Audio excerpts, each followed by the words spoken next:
Avant de parler du cinéma, je voudrais juste un peu évoquer la vie de Maurice Pialat, parce que c'est intéressant de voir qu'il est né en 1925. Donc il est...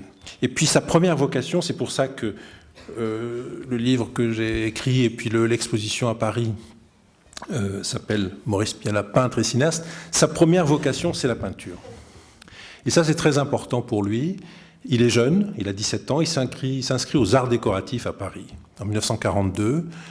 Et il le dit, il me l'avait dit, j'ai fait beaucoup d'interviews avec lui quand il était vivant, il me dit, oui, j'avais un oncle à Lyon qui m'a dit, tu es doué pour le dessin, tu devrais t'inscrire aux arts déco.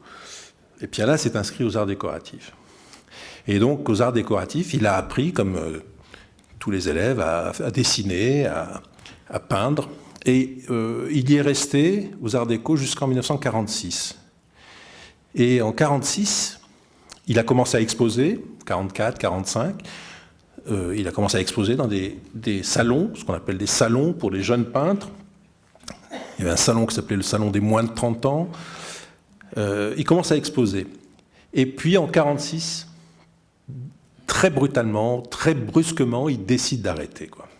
Il interrompt cette première vocation très forte chez lui, qui était la peinture, et il n'y reviendra plus jamais.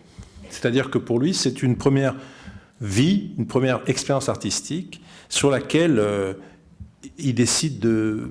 avec laquelle il décide de rompre, et il n'en reviendra pas là-dessus. Chaque fois qu'on lui a posé la question, il ne répond pas. C'est vraiment une activité à laquelle il a renoncé.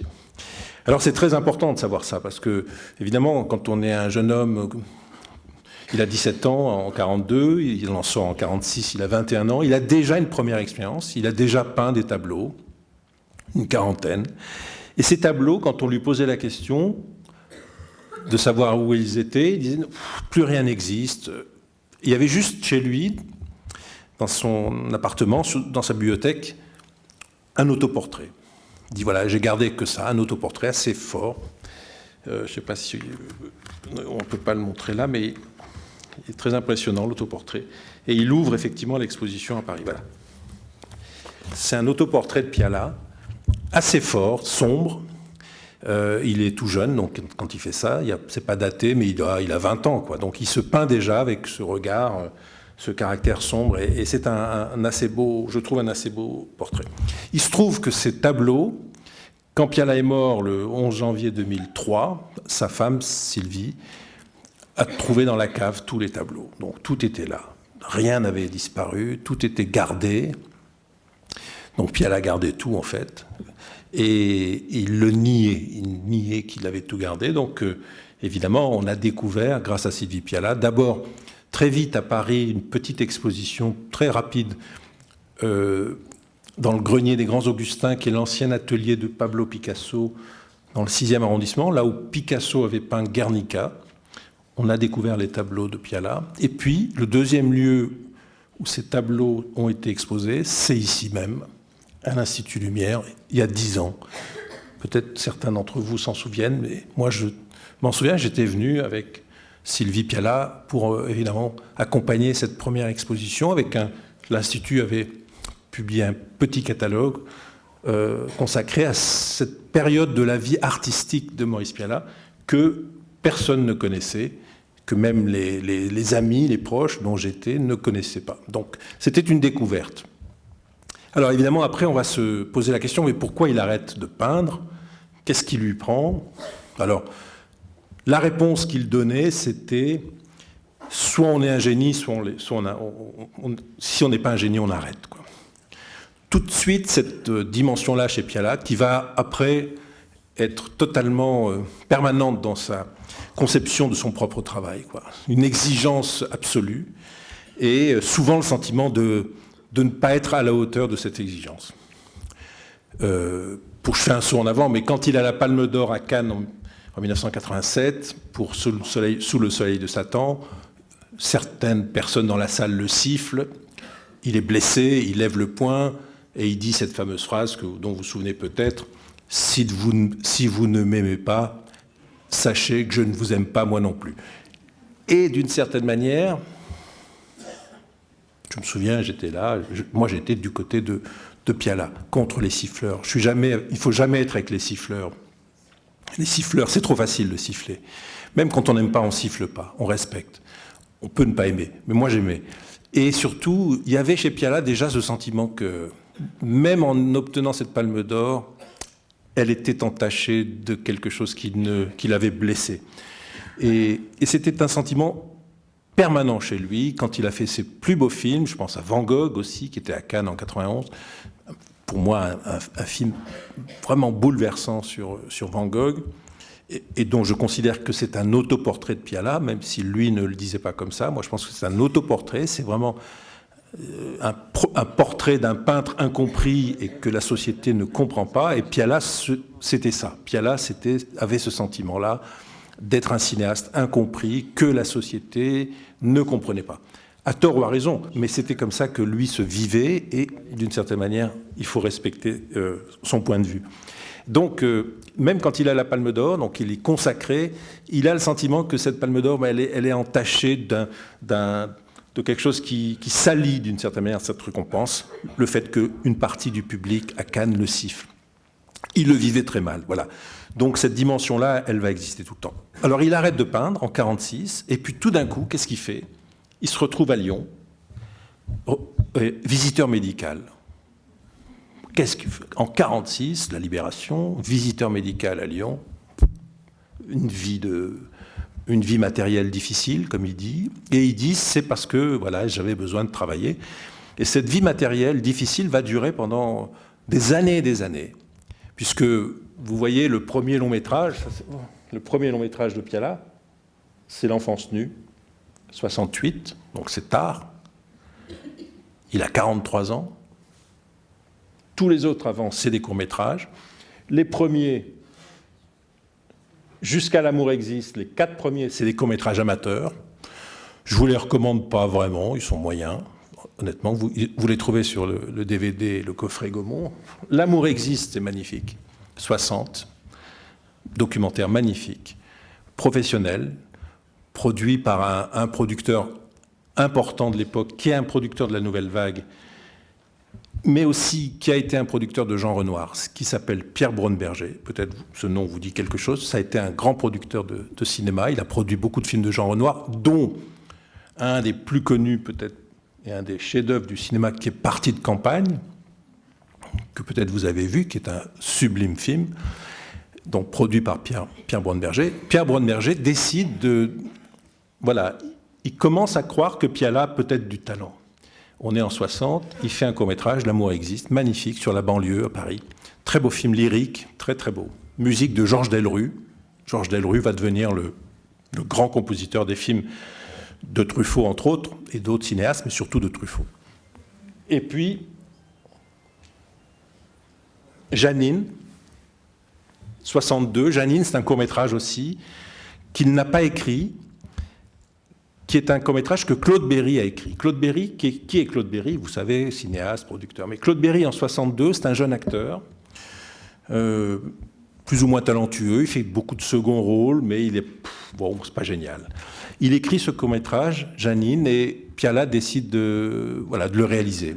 Il n'y croit pas d'ailleurs, il croit qu'il n'a pas le talent pour le faire, mais Claude Berry lui dit « Non, fais-le. » Il le fait, le film est pas mal du tout. Et c'est le moment où Claude Berry et Piala deviennent amis. Et Claude Berry va aller plus vite que Piala, puisque, vous voyez, Piala, je vous l'ai dit, a fait L'Enfance nue en 68. Claude Berry fera son premier long-métrage, très célèbre, Le vieil homme et l'enfant, en 66. C'est-à-dire que Berry va aller plus vite que Piala. Et au fond, ce qui va caractériser Piala tout au long de cette période des années 60, je vous rappelle que dans les années 60, on est en plein dans ce qu'on a appelé la nouvelle vague. 60, c'est À bout de souffle. 59, c'est Les 400 coups. Hiroshima, mon amour, c'est 59, le film d'Alain Resnais. Les films de Godard commencent, les films de Truffaut. Bon. Piala, il est un peu plus vieux qu'eux, il est né en 25, Godard est né en 30, Truffaut est né en 32. Il passe à côté. Il n'est pas dans le bon wagon, quoi. Il en a nourri une certaine amertume. Il en a nourri même une critique assez acerbe de la nouvelle vague. Il les considère comme des petits bourgeois, des gens qui font des films entre eux, entre copains, qui filment leurs états d'âme, leurs petits sentiments amoureux. Lui, il vient d'ailleurs, voilà. Alors, il vient d'où, Piala? J'aurais dû commencer par là. Il est né en Auvergne, une famille petit commerçant, on va dire. Fils unique. Son père fait faillite et il se retrouve pendant la guerre à Montreuil, dans la banlieue parisienne. Et le père vend des journaux, vous voyez, c'est pas... Voilà. Et Piala, vraiment, il vient de là, quoi. Il vient d'une France rurale, il vient d'une France économiquement en faillite, quoi. Et ça va le nourrir, ça va aussi nourrir beaucoup son caractère tout au long de sa vie. Ce sentiment d'appartenir à la fois aux gens simples, au peuple, et en même temps d'avoir cette ambition artistique. Cette ambition artistique qu'il a fait qu'il s'est inscrit aux Arts Déco, qu'il a renoncé, et que pendant toutes ces années 50, il va être, donc je vous ai dit, visiteur médical à Lyon. Après, il va rentrer chez Olivetti. Et il va rester très longtemps chez Olivetti. Donc, c'est des boulots un peu. Et une autre passion naît en lui, acteur. Il veut être acteur de théâtre. Il joue au théâtre, en amateur, puis en professionnel.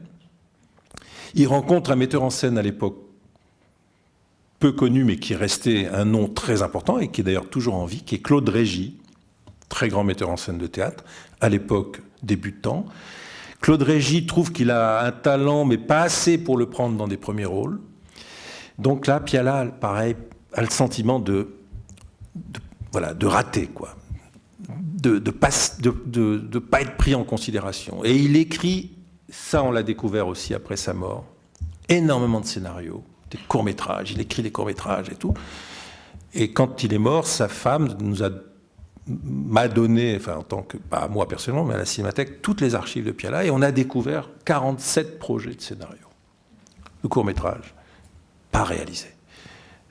Il envoie des lettres, il écrit, et tout le monde, les gens lui disent non, c'est pas ça, on attend autre chose de vous. Donc il subit une espèce d'affront comme ça, permanent. Les gens ne refusent de l'aider. Le premier qui décide, c'est Pierre Bronmerger en 60, qui lui dit d'accord, on va faire L'amour existe. Et après, Pierre Bronmerger n'attendait qu'une chose, c'est que Piala lui propose un long métrage. Et ça ne se passe pas. Piala est lent, il est un peu paresseux, il a du mal, il crée autour de lui des difficultés, il a du mal à passer à l'acte. Et néanmoins, il commence à écrire, dès le début des années 60, ce qui va donner L'amour existe, L'enfance nue en 68. L'enfance nue, pour ceux qui ne l'ont pas vu, c'est son premier long métrage. C'est un film magnifique qui tire les larmes sur l'enfance abandonnée, les enfants placés en assistance publique, dans la région du Nord, à Lens. Il a été faire une enquête sur le terrain, il a vraiment rencontré les gens, il a rencontré les gens qui s'occupent des enfants, il a rencontré des enfants du plus bas âge jusqu'à l'adolescence. Et il a décidé de faire son premier film sur ce thème-là, l'enfance abandonnée. Qui va produire ce film? François Truffaut. François Truffaut lit le scénario, trouve que Piala a beaucoup de talent. Truffaut décide d'aider Piala. Il fait appel à Claude Berry, dont j'ai parlé tout à l'heure, qui depuis est devenu un cinéaste à succès. Et il fait appel à une autre productrice, une femme productrice très importante pour l'époque, qui s'appelle Mac Bodard, qui est toujours en vie, une vieille femme, mais qui a produit déjà Les Parapluies de Cherbourg en 64, qui a produit Les Demoiselles de Rochefort de Jacques Demy en 66, qui a produit des films de Bresson, qui a produit des films qui ont eu du succès, des grands films d'auteur, etc. Ils s'associent entre eux pour aider Piala à faire L'Enfance nue. L'Enfance nue est un très beau film qui va au Festival de Venise en 68, qui a un prix. Le film est un échec total. Commercialement. La critique est bonne, mais le film ne marche pas du tout. Et Piala aura toujours ce sentiment d'avoir à la fois été aidé par Truffaut et donc d'en vouloir à Truffaut de l'avoir aidé, comme s'il se sentait redevable. Il ne faut jamais aider les autres, parce que si vous aidez, ils vous en veulent. Vous savez, c'est une vieille loi humaine, mais c'est vrai. Piala aura toujours, à l'égard de Truffaut, ce sentiment d'agressivité, de lui en vouloir. Parce qu'entre-temps, Truffaut fait film sur film. Truffaut fait un film par an, Godard fait 2 films par an, Chabrol fait 3 films par an, et lui, il rame. il a vraiment du mal. Après l'enfance nue, il fait Village d'enfance, bon, c'est pas très intéressant, il fait La Maison des Bois. La Maison des Bois, c'est une commande. Une personne à l'ORTF, donc l'ORTF pour les anciens, vous savez ce que c'est la télévision, l'unique chaîne de télévision en France, il n'y a qu'une chaîne, hein. La 2 est arrivée un peu plus tard. Il y avait un homme remarquable à l'ORTF qui s'appelait Yves Jégu, qui est mort il y a 2-3 ans, un homme remarquable, qui avait beaucoup de goût, qui avait envie de faire en sorte que des cinéastes de cinéma viennent travailler à la télévision. Et Yves Jégu, je vais aller un peu plus vite, mais Yves Jégu avait déjà demandé à Rossellini de faire des films. Rossellini, c'est le grand cinéaste italien du néoréalisme, celui qui a fait énormément de chefs-d'œuvre, avec Ingrid Bergman entre autres, mais il a fait aussi Rome ville ouverte, il a fait Europe 51, il a fait Paisa, etc. Donc Rossellini travaille à la télévision, il avait envie de travailler à la télévision, il avait demandé à Renoir aussi de travailler à la télévision, Yves Jégu, il a passé commande à Renoir pour faire un film, le petit théâtre de Jean Renoir en 68, et il propose à Piala un très beau scénario sur l'enfance, un enfant abandonné pendant la guerre de 14, dans une famille d'accueil adorable à la campagne. C'est la Maison des Bois. Piala dit oui. Et Piala a adoré faire ce feuilleton. C'est un feuilleton en 7 épisodes de 50 minutes à peu près. Les épisodes ne sont pas exactement tous formatés, mais c'est un vrai film, c'est un mélo formidable. Et Piala adore faire ce film parce qu'il a du temps. On lui donne tout le temps qu'il veut. Il a le temps d'inscrire le récit, la narration, les personnages, la campagne. Ça ressemble beaucoup à du Renoir. Vous voyez des scènes à la Renoir, le dîner à la campagne et tout. Et c'est en même temps extrêmement grave. C'est sur un enfant qui est placé dans une famille. Son père est au front pendant la guerre de 14. La mère a disparu. Elle a laissé l'enfant, elle l'a abandonné. C'est toujours l'abandon. Le thème de l'abandon dans l'enfance nue, dans La Maison des Bois, va revenir comme le thème fondamental, essentiel, récurrent, comme on dit, dans l'œuvre de Piala. Et vous allez voir que dans tous les films de Piala, j'ai parlé de Van Gogh en 3 minutes, mais Van Gogh se sent abandonné. J'ai vu en sortant des images de Nous ne vivrons pas ensemble, qui est un film que j'aime beaucoup, je ne sais pas si vous l'avez vu, je vous le recommande, avec Jean-Yann, Marlène Jobert, le film qui va suivre La Maison des Bois. 72, il fait Nous ne vivrons pas ensemble. Gros succès populaire. Parce que c'est Marlène Jobert, parce que c'est Jean-Yann, parce que ça raconte une histoire de couple, un couple adultérin. Jean-Yann, c'est Piala, c'est vraiment Piala. Marlène Jobert, c'est sa jeune maîtresse de l'époque. Piala s'est marié après-guerre avec sa femme, Micheline Piala, qui est toujours en vie, qui porte toujours le nom de Micheline Piala. Il a des maîtresses, il a une maîtresse, il est fou d'elle. Elle l'abandonne, il revient, elle l'abandonne, il revient. C'est sans arrêt le film, c'est ça. Et si vous voyez ce film, c'est un film incroyable sur le couple. Il n'arrête pas de la maltraiter, et dès qu'il peut, il revient la chercher. Il la, comme on dirait aujourd'hui, il la harcèle. Parce qu'il ne peut pas se passer d'elle, il l'a dans la peau, et en même temps, elle est plus jeune que lui, elle va le quitter définitivement. C'est Marlène Jobert, elle est sublime dans le film. Le film est montré à Cannes en 72. Jean-Yann a le prix d'interprétation masculine, ce qui n'est pas rien. Il est sublime dans le film. Il ne va même pas le chercher. Il ne va même pas à Cannes, tellement il ne s'est pas entendu avec Piala. Ça a été la détestation tout le temps. Ce film est un film totalement autobiographique. C'est-à-dire que même les scènes sont tournées là où Piala a vécu avec cette jeune femme. Les scènes dans l'appartement où il retrouve sa vraie femme, c'est des scènes réellement dans l'appartement où il a vécu. On voit même sur les murs, dans le film, les tableaux de Piala, les vrais tableaux peints par Piala qu'on a découverts dans l'exposition, etc., etc. Donc c'est vraiment un film autobiographique. Il a besoin de raconter sa vie au cinéma, et il la raconte de la façon la plus crue, la plus brute, la plus sans se mettre dans le beau rôle, sans enjoliver les choses, au contraire. C'est encore plus sordide parfois, mais c'est magnifique. Le film est d'une vérité absolue. Voilà. C'est 72, le film est un énorme succès public. Et Piala dit, j'adorais m'asseoir sur un banc sur les Champs-Élysées et voir la queue. Les gens faisaient la queue pour aller voir le film, et ça a été, je m'en souviens, un film qui a fait 600 000 entrées à Paris, ce qui était énorme. Juste après ça, il fait un film sur le cancer de sa mère. Vous dites quoi? Faire un film sur le cancer de sa mère. 74, La gueule ouverte. La gueule ouverte, le bide absolu, parce que qui fait un film sur le cancer en 74, en 78, en 80, en 2000, c'est qui va dans le mur, parce que personne n'a envie d'aller voir un film sur le cancer. Et ce film-là, La gueule ouverte, pour ceux qui l'ont vu, c'est bouleversant, c'est réel, c'est tourné quasiment dans le village en Auvergne où Piala est né, a vécu avec sa mère et son père. C'est un film d'amour dédié à la mère qui va mourir. C'est un film sur l'agonie de la mère. Le film, c'est vraiment l'agonie, le râle jusqu'à la mort. Le fils est joué par Philippe Léotard. La fiancée du fils, c'est Nathalie Baye, qui était dans la vie la fiancée de Philippe Léotard. La mère, c'est Monique Mélinan, une actrice qui est formidable dans le film. Et le père, c'est Hubert Deschamps, qui joue le père de Piala. Et La gueule ouverte, c'est un film, là aussi, à l'os. C'est des films à l'os, il n'y a pas de gras, il n'y a rien. C'est un film sur les sentiments les plus vrais, sur vraiment comment la mort creuse, ronge à la fois le personnage de la mère, mais ronge la famille, ronge les personnages. C'est bouleversant.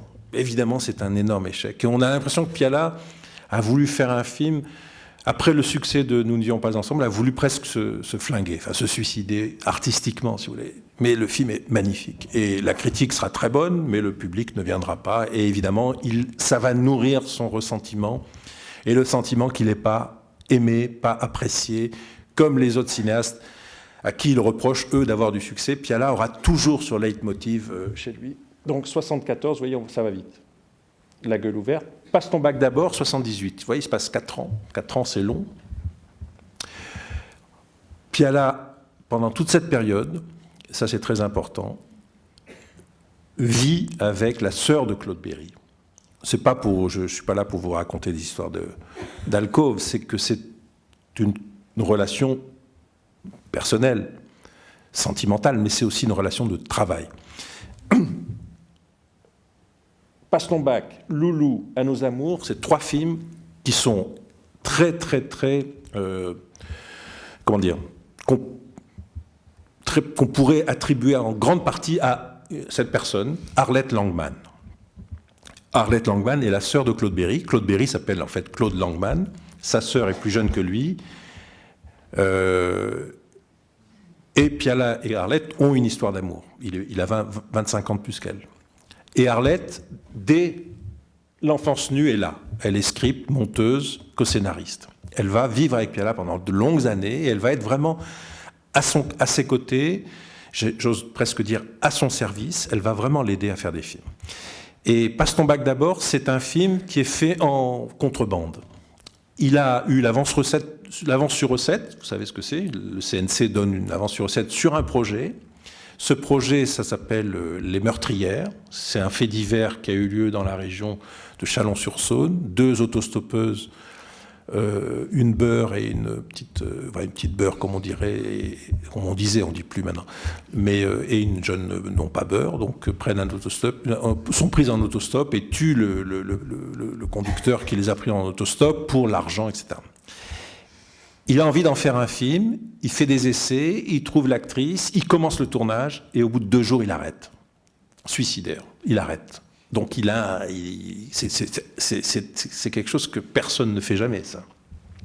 Parce que, d'abord, vous faites du tort professionnellement, l'assurance ne peut pas jouer, vous savez que chaque film est assuré, un tournage, il faut une assurance. Si vous décidez, vous, le metteur en scène, d'arrêter un tournage, vous êtes responsable. Donc, il est responsable vis-à-vis de l'avance sur recette, il est responsable vis-à-vis du distributeur, qui était AMLF à l'époque, donc une société où Claude Berry avait beaucoup d'influence. Il doit absolument rendre un film. Et il décide, comme ça, sur un coup de tête, de retourner à Lens, là où il a tourné L'Enfance nue. Il envoie Dominique Besnéard, qui est un jeune garçon qui commence à faire du casting, pour trouver des vrais jeunes du coin. Il va à Lens et il fait un film qui s'appelle « Passe ton bac d'abord ». Thierry en a parlé tout à l'heure, qui est un film absolument 78, on est en 2013, donc ça fait presque 35 ans. Le film, si vous le revoyez aujourd'hui, si vous le découvrez aujourd'hui, vous direz ce film n'a pas pris une ride sur ce que c'est que la jeunesse. Ce que c'est que la jeunesse, l'adolescence, la fin de l'adolescence, les premiers amours, les premiers attouchements, la famille, l'absence d'envie, l'absence de projet professionnel, le chômage, l'ennui, le fait de se retrouver dans les cafés, de vivre en bande. C'est un film totalement contemporain, magnifique. Il l'a fait à la place de l'autre, il l'a fait comme ça, en contrebande, il a beaucoup improvisé sur le tas, il a mélangé des acteurs professionnels et des acteurs non amateurs, et le mélange est absolument génial, quoi. Le film, évidemment, est fait comme ça, un peu, pas dans l'improvisation, mais presque, avec Arlette Langman qui écrit les dialogues tous les jours, etc., etc. Et le film, bon, pareil, n'a pas eu un succès retentissant. Loulou, c'est autobiographique. C'est la vie d'Arlette Langman qui trompe Jean-Yann. Jean-Yann, c'est Guy Marchand dans le film. Il y a un trio, Isabelle Huppert. Loulou, c'est Gérard Depardieu. Et le cocu, c'est Guy Marchand. Et Piala va dire « J'ai honte d'avoir fait ce film, parce que le cocu, je ne suis pas Depardieu, je suis Guy Marchand, j'ai honte, je suis le cocu dans l'histoire. » Bon. Et Loulou, c'est génial. Si vous voyez Loulou, d'abord, Depardieu, c'est quand même l'immense acteur. Alors, je dis ça exprès parce qu'il y a beaucoup de polémiques sur lui, mais c'est un immense acteur. C'est le plus grand acteur que le cinéma français ait jamais connu, Gabin inclus, etc., etc. C'est le plus grand acteur du cinéma français depuis que le cinéma existe. Dans Loulou, il est sublime d'animalité, les scènes avec Isabelle Huppert, donc il a une histoire avec Isabelle Huppert qui est donnée comme une bourgeoise, Nelly dans le film. Il y a des scènes au lit, il y a des scènes, ils s'amusent, ils sont comme des enfants, il la renifle, il lui met son groin, c'est génial, quoi. C'est génial quoi, de jouer. Il joue avec l'instinct qui est le sien. C'est un immense acteur.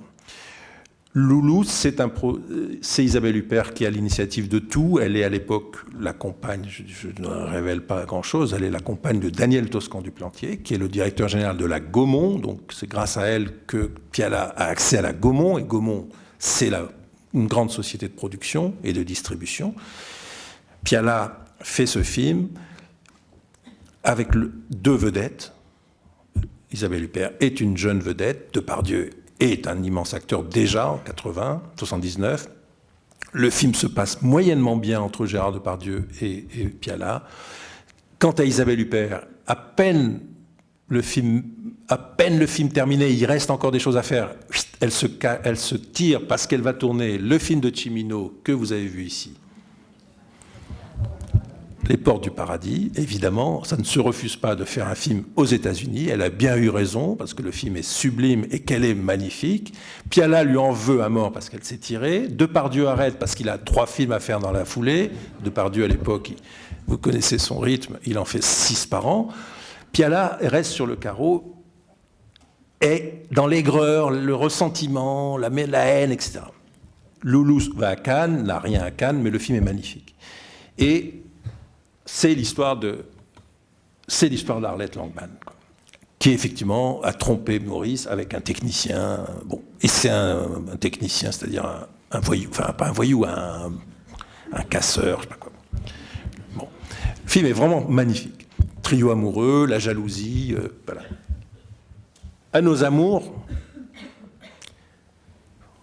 qui passe tout à l'heure, j'en dis un petit peu comme moi. À nos amours, ça devait être, c'est pareil. C'est un film qui arrive, qui naît d'un autre, quoi, comme souvent chez Piala. Il a demandé à Arlette Langman, sa compagne, d'écrire sa jeunesse, de raconter sa jeunesse. Ça s'appelait, elle a écrit un scénario, elle raconte sa jeunesse, ça s'appelle Les filles du faubourg. Magnifique scénario, Les filles du faubourg, où elle raconte, donc dans la famille Claude Berry. Claude Berry avait une adoration pour son père qui était fourreur. rue du Faubourg Saint-Denis. Une adoration. Le père meurt soudain, très brutalement. Claude Berry ne s'en est jamais remis.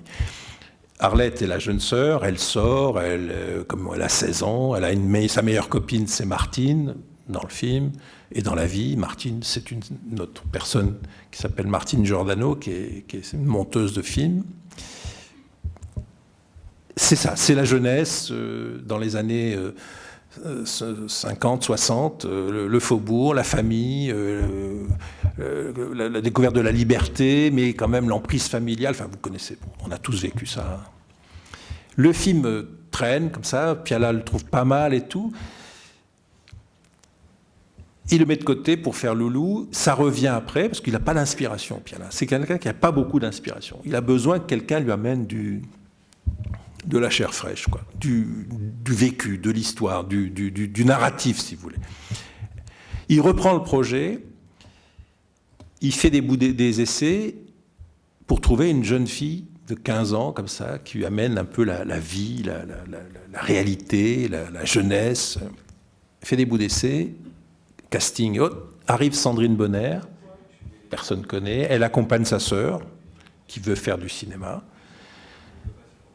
sœur aînée, et Piala dit non, c'est vous qui m'intéressez, et il fait des bouts d'essai avec Sandrine Bonnaire, et il la trouve géniale, elle est géniale, il y a les bouts d'essai, vous pouvez vérifier, dans les coffrets DVD, à l'exposition à Paris, à la Cinémathèque, on voit les bouts d'essai, elle est géniale, elle a 15 ans, elle joue avec son chewing-gum, avec sa faussette, elle est naturelle, il est subjugué, quoi.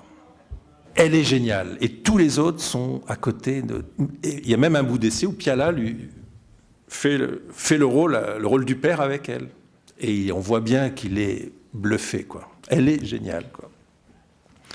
Et le film va devenir autre chose. C'était donc Les Filles du Faubourg. Et ça devient autre chose. Il a éliminé la copine, ou quasiment. Elle est là, mais elle a plus, son rôle est beaucoup moins important. Et c'est sur Sandrine, quoi. Suzanne. Elle s'appelle Suzanne dans le film. Le film a failli s'appeler Suzanne. Et c'est Suzanne. Tu as 16 ans et tu ne crois pas à l'amour. C'est dit par le père. Lui, tellement content d'avoir une jeune fille comme ça qui va donner de l'énergie au film, il décide de jouer le rôle du père. Et puis, je ne sais pas si vous serez là tout à l'heure, mais je voudrais vous dire quand même, il y a une scène dans ce film, pour ceux qui l'ont déjà vu, qui est une scène qui dit beaucoup de choses sur la méthode Piala, parce que j'aurais voulu axer, si j'avais eu un peu plus de temps, axer toute ma conférence sur la méthode Piala, ou en fait l'absence de méthode Piala. Parce que ce qui caractérise Piala, c'est qu'il n'y a aucune méthode. C'est qu'il ne veut pas de méthode sur le tournage. Il veut qu'il y ait de la vérité. Et par tous les moyens, il y parvient. Donc il maltraite les acteurs, il les martyrise, il change de chef opérateur 3 fois par film. Si vous voyez les génériques de tous les films de Piala, il y a 3 directeurs de la photo. Vous nous donnez pourquoi? Parce qu'il en prend un, il le vire, il en prend un autre, il le vire, il en prend un troisième, il le vire, il fait revenir le premier, etc. Piala n'arrive pas à rentrer dans les rails, dans les codes, dans la grammaire du cinéma. Il a besoin de casser quelque chose pour attraper la vérité. Et il y a une scène je peux la raconter quand même, mais je ne sais pas si vous avez sans doute vu déjà Nos Amours. Il y a la scène du repas, je ne sais pas si vous vous souvenez à la fin du film, la fameuse scène du repas. Ils sont là tous, lui n'est pas là. Hein. La scène où voilà, ils discutent de Picasso, est-ce que Picasso c'est bien, pas bien, ils discutent de... Bon, un peu des histoires d'amour qu'il y a dans toute la bande. Il y a Suzanne avec son copain, et en même temps il y a un autre copain qui la drague. Il y a le frère qui est joué par Dominique Besnéard qui s'est marié. Il y a le beau-frère qui est joué par Jacques Fieschi. Je ne sais pas si ça vous dit quelque chose. Jacques Fieschi, c'est un scénariste qui a coécrit Police. On va en parler tout à l'heure. C'était un scénariste qui a travaillé avec Claude Sautet beaucoup, mais à l'époque, il a été surtout le rédacteur en chef d'une revue de cinéma que quelques cinéphiles connaissent, dont quelques cinéphiles se souviennent, qui s'appelait Cinématographe. Peu importe. Mais il y a un règlement de compte. Bon, j'en dis pas plus, c'est pas ça qui est important. Et tout ce beau monde, voilà, c'est une scène qui traîne un peu là, autour de la table et tout. Et tout d'un coup, la porte derrière s'ouvre et le personnage de Piala, le père, revient. avec un autre homme qui est censé prendre des mesures de l'appartement.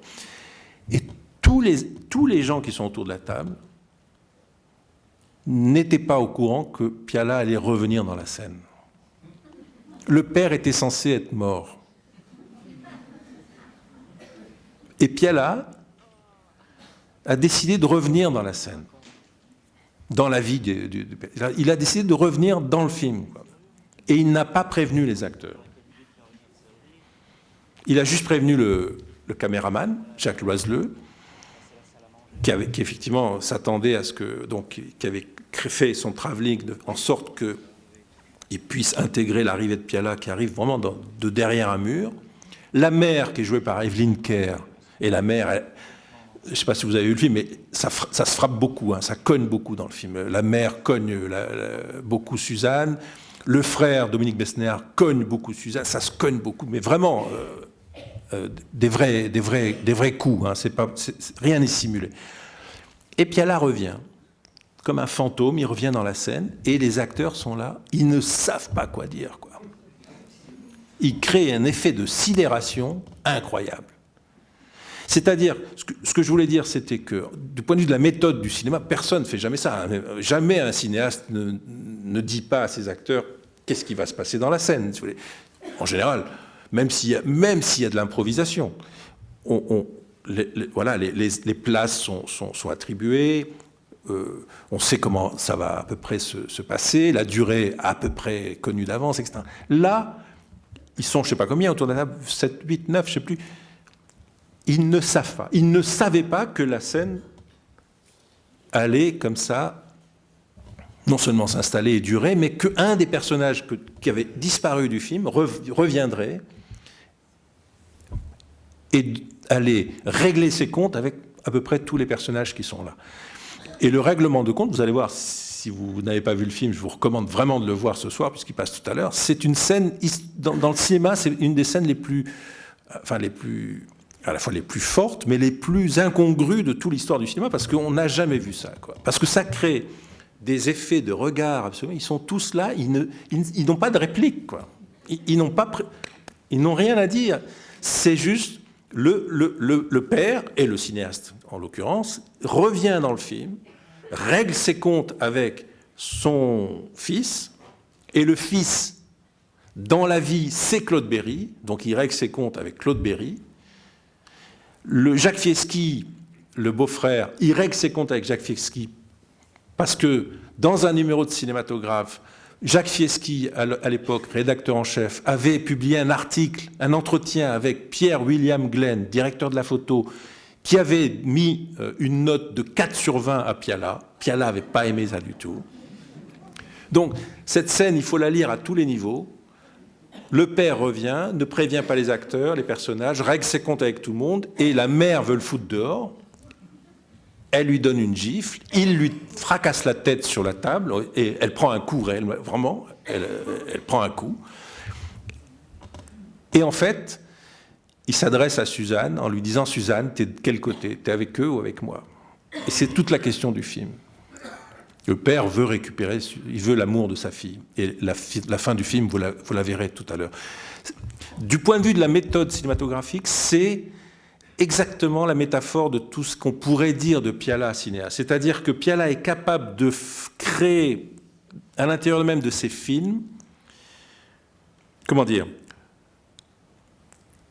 de mettre en danger son propre film et de le sauver par quelque chose qu'il apporte dans une forme d'improvisation totale. C'est absolument inédit chez lui. C'est-à-dire que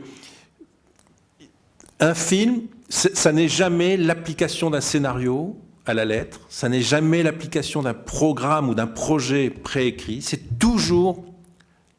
y a toujours une possibilité, et on va le voir dans Police, le film qu'il fera juste après, il y a toujours la possibilité d'embarquer le film dans une voie qui n'était pas prévue pour sauver le film, pour sauver l'entreprise, selon son goût, selon son point de vue, selon son regard, selon son œil. Et c'est absolument... cette scène, pour ceux qui ont déjà vu le film, revoyez-la, pour ceux qui vont la voir peut-être tout à l'heure, vous allez voir l'effet qu'elle aura sur vous-même, c'est la métaphore de la méthode selon Piala, c'est-à-dire surtout pas de méthode, quoi. Surtout pas de méthode. Parce que la vérité, c'est plus important que le jeu. Il faut casser le jeu, il faut casser tout ce qui est déjà prévu, tout ce qui est déjà un petit peu digéré, qui va être... il faut créer un effet de sidération pour que le spectateur ait le sentiment que, voilà, que la vie est là, que la vie se joue là, que les coups sont les vrais coups, que les sentiments sont vrais. Et évidemment, là aussi, le thème de l'abandon, on va le retrouver à travers Suzanne. Suzanne, elle est paumée. Suzanne, elle finit seule. Elle couche ici ou là, mais elle est seule. Et il y a une très belle scène avec le père. Donc, vous la verrez. Voilà, c'est un très beau film. Le film a eu un énorme succès parce que Sandrine Bonnaire est immense dans ce film. Elle est sublime de vérité, de force, de jeunesse, de spontanéité, de naturel. Et en même temps, ça a été une sacrée épreuve pour elle, parce que c'est sa première fois qu'elle fait du cinéma, la première fois qu'elle fait un film important, la première fois qu'elle a le rôle principal. Donc c'est vraiment une énorme responsabilité. Mais Piala lui a fait confiance, et Piala a su qu'elle allait sauver son film. Parce que sinon, il avait la certitude qu'il n'aurait pas été capable de le faire sans elle. Donc il y a aussi beaucoup de générosité dans sa façon de faire les choses. Police, il a envie de refaire un film avec Depardieu. Il sait que Depardieu, c'est le meilleur acteur. Il est fou de Depardieu. Ça, je vous le dis jusqu'à la fin. Piala, il était fou de Depardieu. Il est mort dans la solitude absolue. Il a été fâché avec la terre entière, sauf Depardieu. Depardieu, il l'adore. Il veut faire un polar parce qu'il a envie de faire un film de genre, parce que dans le cinéma français, il faut faire un film de genre. Le polar, c'est un genre, c'est important. Tous les grands cinéastes ont fait des polars. Il veut faire un film populaire. Il envoie Catherine Breillat sur le terrain. Il ne s'entend pas du tout avec elle. Elle fait un super boulot. Elle va voir à Belleville des vrais truands, des avocats véreux, des vrais flics, des vrais flics véreux. Enfin, elle fait un travail d'enquête énorme. Il le lui reproche parce qu'elle va trop vite. Elle écrit bien. Elle a un talent fou. Pour lui, il faut souffrir. Si on ne souffre pas, c'est que ce n'est pas bon. Il fait réécrire par Jacques Fieschi, dont on a parlé tout à l'heure, règlement de compte, mais il fait écrire par Sylvie Piala, qui est devenue sa femme, une jeune femme. Il l'a connue sur Un de nos amours. Elle a 22 ans. Ils vivent ensemble. Elle devient sa femme. Il l'a fait travailler sur Police. Il va la faire travailler sur Satan, sur Van Gogh, sur Le Garçu.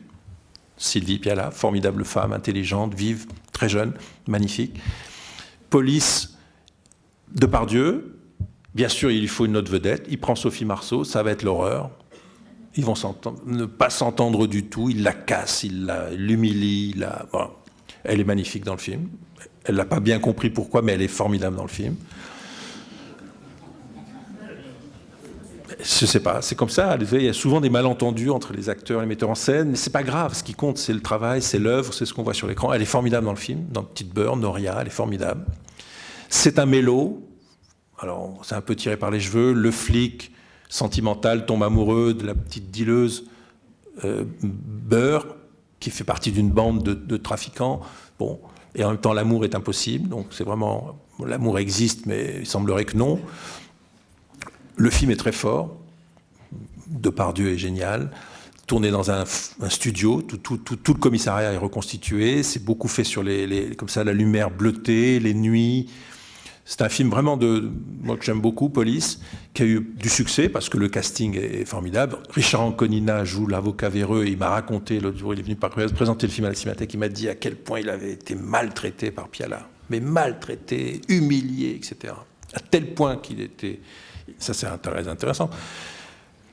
Qu'il en était arrivé à ne plus vouloir aller sur le plateau, quoi.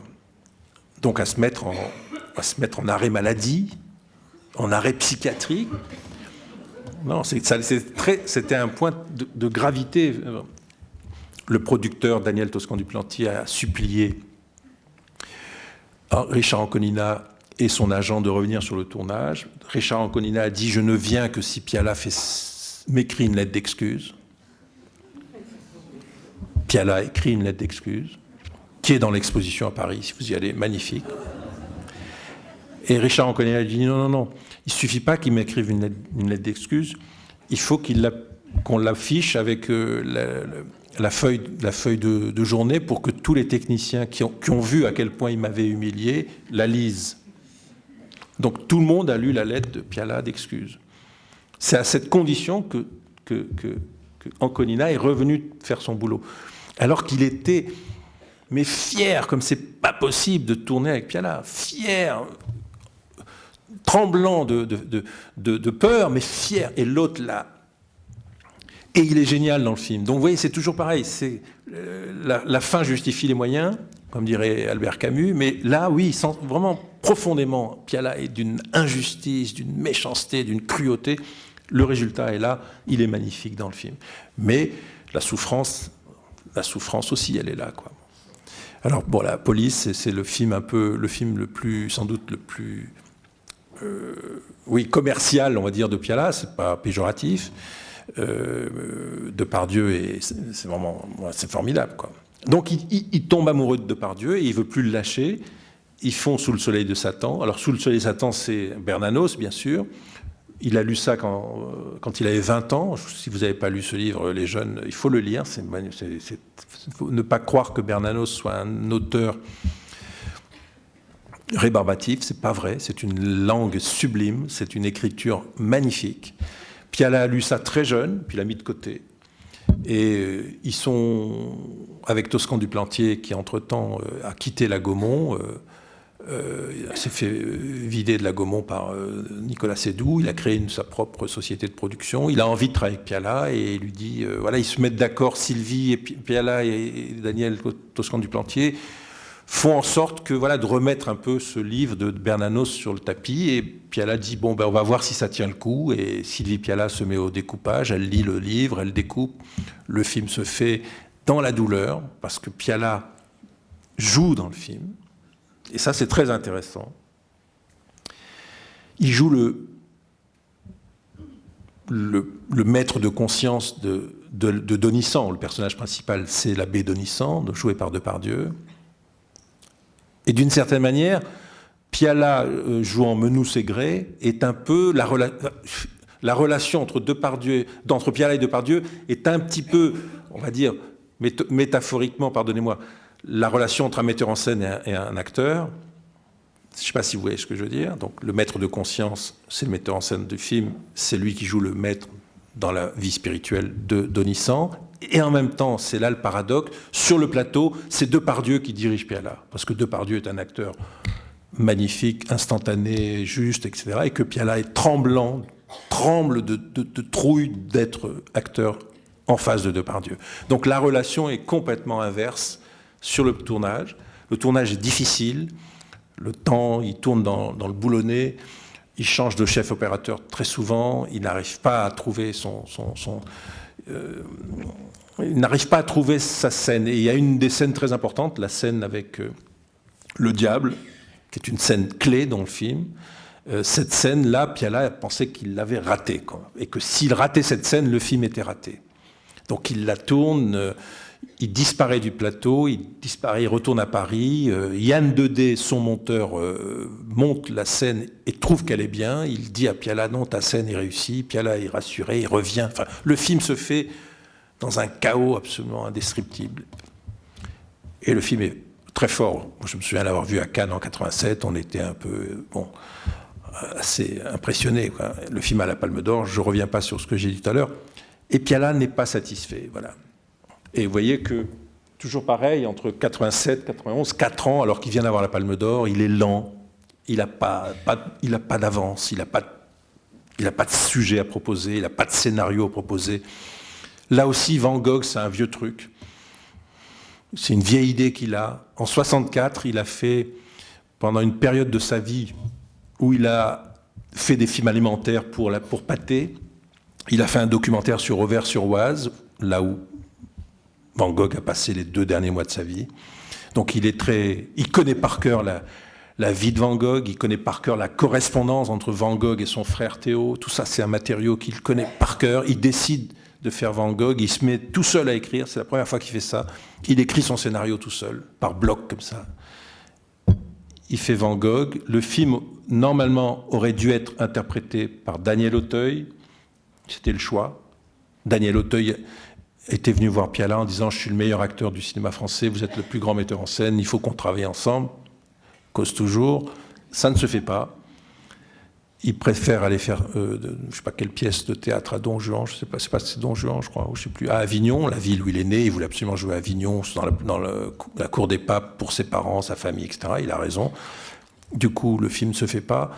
Et il prend Dutronc comme un pis-aller, quoi. Il n'est pas sûr que Dutronc soit bien, il ne le trouve pas bon dans le film, alors que, bon, Dutronc est génial dans le film. Toujours pareil, toujours pareil. Piala, c'est toujours puissance négative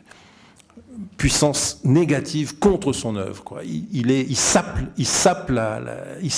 ses films, quoi. Il y croit pas, quoi. Et c'est profondément chez lui une attitude presque spontanée, instinctive. Il est contre, il pense que c'est pas. Et ça va être donc le film va se faire malgré cela. Et le film, à mon avis, est un chef-d'œuvre. Moi, je trouve que Van Gogh, c'est un chef-d'œuvre. Dutronc est bouleversant, du début à la fin. Piala trouve qu'il tient mal, c'est sa vraie palette, son vrai. Il dit que Dutronc sait même pas tenir un pinceau. On s'en fout complètement parce qu'on n'a pas ce sentiment-là. On a le sentiment que les sentiments sont vrais, que la faille est vraie, que c'est Van Gogh, même si c'est pas Van Gogh. Nous, on croit que c'est Van Gogh et c'est plus important que nous y croyons que toute autre chose. C'est les derniers mois de Van Gogh. J'ai appris un truc incroyable sur Van Gogh. De son vivant, il n'a vendu qu'un tableau. De son vivant, il n'a vendu qu'un tableau. Toute l'œuvre de Van Gogh, qui est un des plus grands peintres du siècle et du XXe inclus, après sa mort, dans les marchés, tous les musées du monde se sont battus pour avoir des Van Gogh. Il n'en a vendu qu'un de son vivant. C'est-à-dire que Van Gogh sera un génie dans sa postérité. De son vivant, ça a été la galère, le calvaire, la mésentente avec le frère qui préférait Renoir ou Cézanne, etc., etc. Donc c'est vraiment un film sur quelqu'un qui est dos au mur. Il ne sait pas qu'il va... Voilà, la phrase de Piala, c'est il arrive à Auvers-sur-Oise, il s'appelle Van Gogh, il ne sait pas qui il est. Voilà. Il ne sait pas la valeur qu'il a. Il ne sait pas... Et c'est rien. C'est un homme... c'est un homme qui va vivre ses derniers jours avec le docteur Gachet qui est un peu qui achète des tableaux, mais sans y croire vraiment. Il a d'autres, lui-même est peintre, il a sa fille, la fille est magnifique, Marguerite, elle a une histoire d'amour. Et à la fin, quand tout le monde vient, il y a un jeune peintre qui vient peindre à Auvers, et elle dit oui, Van Gogh, c'était mon ami. Voilà. C'est vraiment, là aussi, le thème de l'abandon dont je parlais tout à l'heure, c'est le thème le plus important dans l'œuvre de Piala. C'est les personnages sont abandonnés. Chaque fois, dans Police, Depardieu finit seul, il est abandonné, l'amour, ça marche pas, il est seul chez lui avec son flingue, mais voilà. C'est cette posture, cette figure-là de l'acteur, du personnage principal chez Piala est fondamentalement, c'est toujours l'idée de l'abandon, de la solitude profonde, de la mélancolie, de quelque chose d'assez noir, qui est quelque chose qui vient de très loin dans le cinéma français. Un des films que Piala adorait, et qu'il avait montré à son jeune fils, puisqu'entre-temps il va avoir un petit garçon, Antoine, c'est La bête humaine de Renoir, qui est un film pareil, formidable, d'après Zola, je ne sais pas si vous l'avez vu, Jean Gabin est génial. Un film sur la maladie, quelque chose qui ronge le corps, qui qui empêche la relation amoureuse, qui empêche la vie de naître et d'être vécue avec bonheur ou avec sérénité. C'est l'idée que quelque chose empêche la vie d'être pleinement heureuse et assumée. Il fait le garçu, là aussi, il a un enfant, il est vieux, il a un enfant tardif, il a plus de 60 ans quand il a son fils avec Sylvie. Ça change sa vie. Tout d'un coup, il aime profondément quelqu'un. Bon, il aime Sylvie, bien sûr, mais il aime quelqu'un, c'est un enfant. L'enfant a 3 ans et demi, il décide de faire un film pour filmer cet enfant, filmer la vie de cet enfant. Et au-delà de ça, c'est le projet plus fantomatique et plus secret du film, c'est, pour ceux qui ont vu le Garçu, mais enfin, qui n'a pas marché le Garçu, moi j'aime beaucoup ce film, c'est Piala décide de faire un film où il essaierait de voir comment son fils va grandir sans lui, quoi, puisqu'il sait que lui, il ne va pas vivre. Il va vivre un peu, mais il ne va pas vivre longtemps. Il ne va pas voir son fils grandir. C'est comment faire un film, et pareil, Depardieu, bien sûr, et comment le fils va grandir différemment dans une autre famille. Alors, c'est Depardieu, mais là aussi, Depardieu, il s'en va jamais, il revient tout le temps, il amène des cadeaux au petit Antoine. Et le rival, c'est Dominique Rocheteau. Alors, vous voyez qui est Dominique Rocheteau, qui est tout sauf un rival, parce que on l'appelait l'ange vert, hein, non, c'est ça, hein, magnifique joueur, moi j'adore, même s'il est de Saint-Étienne. Il a joué au PSG. C'est un joueur que j'adore, que j'adorais. Et c'est un ange. C'est vrai que quand vous pensez à un rival, Rocheteau, c'est plutôt un ange. C'est-à-dire, l'ange devient le père adoptif du petit Antoine, avec Géraldine Pellas qui joue la mère, qui est le sosie de Sylvie Piala, brune, pareil. Et Depardieu qui joue le père qui est censé partir et qui revient tout le temps parce qu'il s'attache, il amène des cadeaux, tout le monde. C'est une espèce de famille recomposée. Et Piala, en fait, a voulu faire ce film pour laisser la trace de cet enfant dans un monde dans lequel lui-même aurait disparu. Et c'est ce qui s'est passé, puisqu'il va mourir quelques années plus tard. Et avec Le Garçu. Pourquoi Le Garçu? Parce que c'est le nom que son père avait, il appelait son père Le Garçu, et la mort du père, parce que la mort du père, Piala a voulu dans plein de films, Piala a voulu raconter la mort de son père. Dans Police, par exemple, il a failli, puis il l'a pas fait. Il l'a gardé pour un autre film, il s'appelait Le Garçu, donc personne ne sait ce que ça veut dire, mais enfin bon. Et c'est le père de Piala qui s'appelait Le Garçu, donc c'est la mort du père, donc il y a la mort, il y a la naissance, il y a la vie qui va continuer, il y a la mort. Piala a vraiment vit avec ça, des fantômes, la vie réelle, sa famille, son enfant, sa femme, Depardieu qui est vraiment je crois la personne qu'il a adorée. Et après ça, il est malade, il a le diabète, il vit dans le sud, dans le Gers. Moi, j'avais été l'interviewer sur Le Garçu, une très belle interview pour les Cahiers du cinéma. Après ça, il s'est fâché avec moi pendant 5 ans, j'ai jamais compris pourquoi.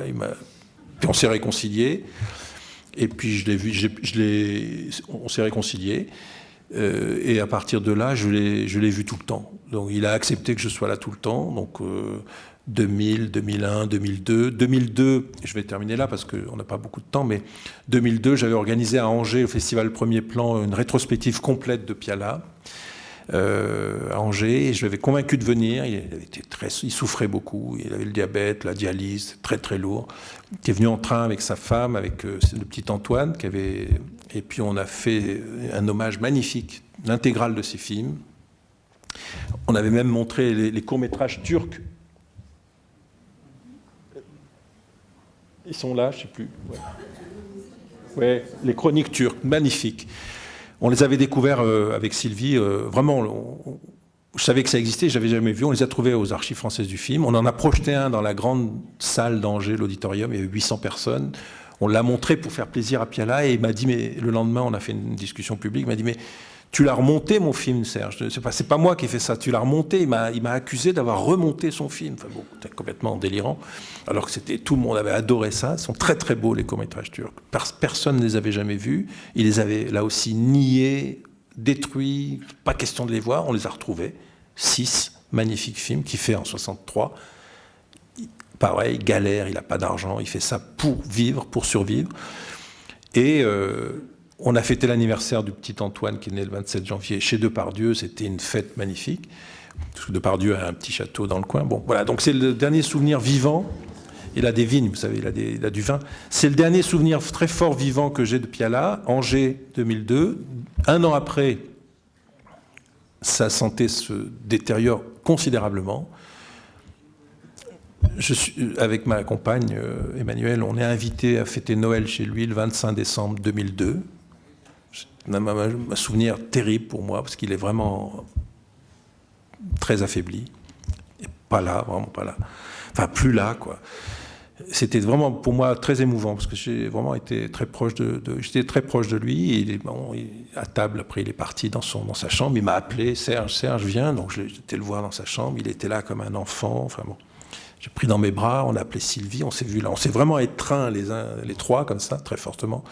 Occupe-toi d'elle, oui, pourquoi elle est méchante avec moi? Je lui dis, mais non, elle n'est pas méchante, elle t'adore. Tu vois, c'était des conversations très intimes que je vous dévoile là, mais très fortes, quoi, de nos relations comme ça. Il était comme un enfant, retourné en enfance.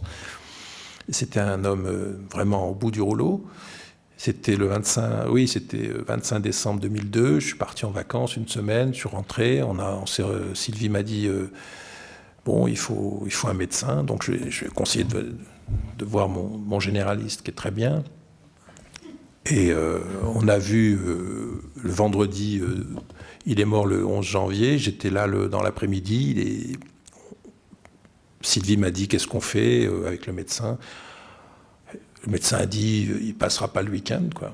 Donc on a décidé, Sylvie Piala et moi et le médecin, de forcer un peu la dose de morphine, parce que c'est pas la peine de traîner, bon, même s'il souffrait plus, quoi. Il est mort, et tout le monde est revenu là. Tout le monde est revenu et c'était très émouvant parce que tout le monde s'était fâché avec tout le monde, Piala. C'est-à-dire qu'il était en colère. Je ne sais pas contre qui, contre quoi. Et tout le monde l'aimait, en fait. Toscan est revenu, il était fâché avec Toscan du Plantier, on n'a jamais su pourquoi, mais Toscan adorait Piala. Depardieu était évidemment là. Sandrine Bonner s'était fâchée avec elle, elle est revenue.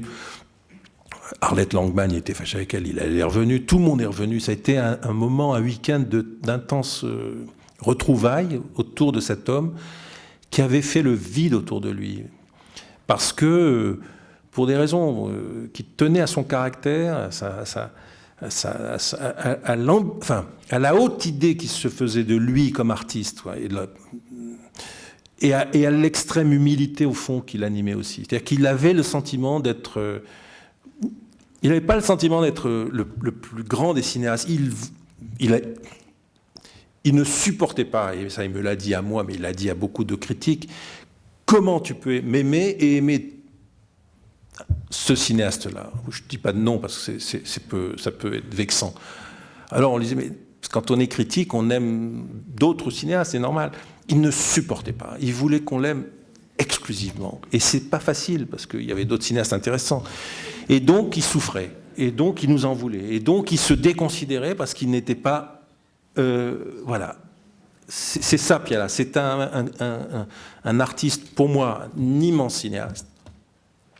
10 films, c'est très peu, je vous l'ai dit, mais chaque film est vraiment très fort, et j'invite vraiment tout le monde à voir ou à revoir les films, surtout à découvrir Piala.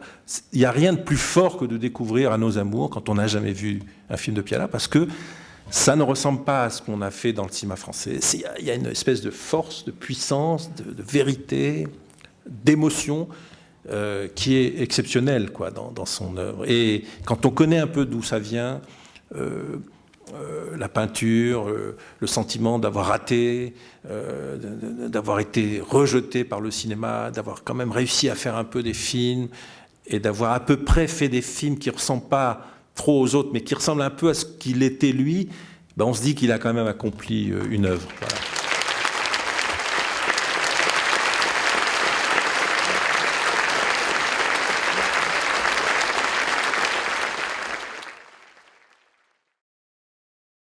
On voyage avec le cinéma, on découvre, on apprend. Les émotions sont intactes dès qu'on repasse un film. Vous allez voir À nos amours, 83, ça fait 30 ans. Ce film a 30 ans. C'est pas mal, 30 ans. C'est les débuts de Mitterrand. C'est le début de la fin de Mitterrand. 83. Non, mais c'était la fin de l'état de grâce. Ah oui, non, mais ça bon. D'ailleurs, on va poser notre question habituelle. Qui n'a jamais vu À nos amours? Majorité. Voilà. Donc il y a des gens qui ont déjà vu, qui vont le revoir. Qui a déjà vu? Ils veulent lever le doigt, ceux qui ont déjà vu. Ah, pas mal. Il y en a qui ne savent pas, il y en a qui n'ont pas vu. Donc ceux qui l'ont pas vu sont à la bonne place. Parce qu'il n'y a rien de plus excitant que de ne pas avoir vu. Parce qu'on va voir. Donc vous allez découvrir. Et non, mais les autres vont rester aussi. Ils vont rester. Non, mais ils vont rester. S'ils reviennent, c'est qu'ils aiment. Et s'ils aiment, parce que c'est un film qui a déjà un peu de mémoire. Et au fond, la mémoire des films, c'est notre mémoire. C'est votre mémoire. C'est-à-dire que je suis frappé quand moi aussi, j'ai revu les films de Piala. Et je me dis, ce qui s'est passé depuis, c'est votre vie, on a grandi, on a vécu, et quand on revoit le film, on se remet dans presque imaginairement, à la place où on était quand on l'a découvert. Là où on était, avec qui on était, dans quelle salle, dans quelle ville, avec qui on vivait, parce que souvent on change de mari ou de femme ou de compagne, c'est normal. Mais à nos amours, voilà, je ne veux pas redire ce que j'ai dit tout à l'heure, c'est, si vous voulez, pour résumer vite, pour synthétiser, pour embarquer le truc, c'est quoi? C'est un type qui s'appelle Piala, il a, quel âge il a? 83, il est né en 25, c'est quoi, 25? Les profs de maths de la salle. 25, là, il a, 25. Il est né en 25, donc, en 93, il a 58. 58. Donc c'est un homme. C'est un homme au sens, voilà, il est dans sa maturité déjà. Il rencontre, je vous l'ai dit tout à l'heure, une jeunette. Elle n'a rien fait. Elle est géniale. Elle est vivante. Elle ne le respecte pas. Elle a son chewing-gum. Elle parle comme elle l'est. Elle ne se force pas à lui plaire. Elle est comme elle est. Et c'est lui qui va tomber sous le charme. Le film, c'est ça. Ce qui rend le film possible, c'est ça. C'est cette relation-là. Si un metteur en scène trouve ça chez quelqu'un, on appelle ça une actrice, elle va le devenir, puisqu'elle l'est encore, et c'est une très bonne actrice. Il a son film. Il est sûr d'avoir un film. Ça, c'est quelque chose, c'est un pari génial, vous voyez, parce qu'il a un scénario, mais le scénario, c'est important, mais c'est pas essentiel. Ce qui est essentiel, c'est la relation que va créer cette jeune fille, Sandrine Bonnaire, dans le rôle de Suzanne, et qu'est-ce qu'elle va apporter comme énergie, comme vérité, comme rythme au film, et qui va subjuguer Piala. Ça, c'est le film. Si on comprend ça, on comprend un peu le cinéma. Voilà. Ça, c'est ce que je voudrais vous dire pour ceux qui n'ont pas vu le film, et ceux qui ont vu le film. Vous allez vous retrouver là-dessus. Si vous pigez ça, vous comprenez Piala. Vous comprendrez tous les films de Piala. S'il y a ça, le film existe et le film est possible. Sinon, ça devient un film, un scénario filmé. Et ça, Piala, il ne sait pas, il ne veut pas faire ça. Il n'a jamais fait ça.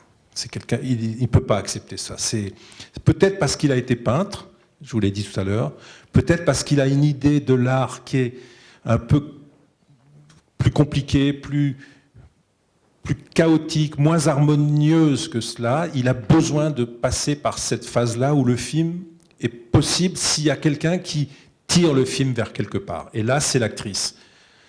Il y a des films comme ça, les grands films que vous avez vus, il y a souvent ça. Quelque chose est plus fort que le film, ou tire le film vers quelque chose, vers un lieu, vers un pays, vers une région qui s'appelle l'imaginaire, et qui rend le film possible. S'il n'y a pas ça, ça devient souvent des films un peu ennuyeux, un peu programmés ou un peu déjà prévisibles. Là, c'est pas prévisible.